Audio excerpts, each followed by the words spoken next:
Hello ভাই, আসসালামু আলাইকুম ভাই, একটু এইদিকে তাকান। ওয়ালাইকুম আসসালাম। তো ভাই আপনি তো ধান দেখা যায় খুবই সুন্দর ধান কাটতেছেন।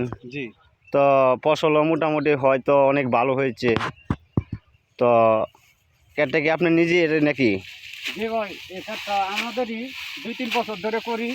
আপনার এই কাজটা আমি কিনেছিলাম আপনার 5 লাখ টাকা দর দিয়ে।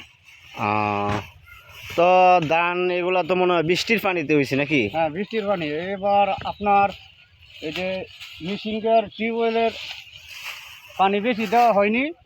এবার মেঘের পানিতে এই ক্ষেত জমি ভালো ভালো ধান হয়েছে, এবার মনে হয় লাভবান হবে। আহ, তো ভাই এগুলা ধান কি ধান ভাই? ভাই এটা হচ্ছে আপনার কিরণ ধান 49। আপনার এটা ধান দেখতে আপনার 29-এর মতো।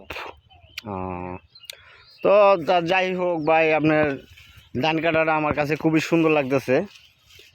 তো আপনি তো খুব সুন্দর ধান কাটতে পারেন। জি ভাই।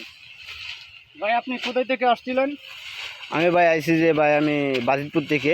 বাজিতপুর থেকে। ভাই এখানে কোথায় আসছিলেন?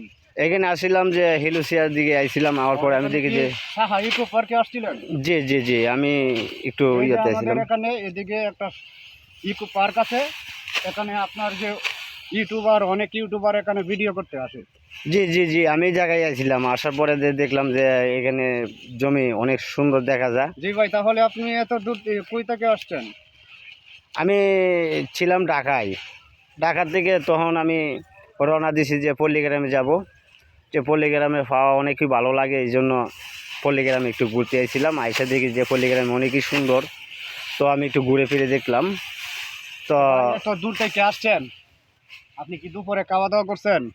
জি ভাই, খাওয়া নাহলে দাওয়া করছি। আমাদের এখানে একটা দোকান আছে, এখানে আপনি খেতে পারেন। না না ভাই, আমি হোটেলে খেয়ে নিছি ভাই। আচ্ছা, তাহলে আপনার বাড়ি ঘরে সবাই ভালো আছে?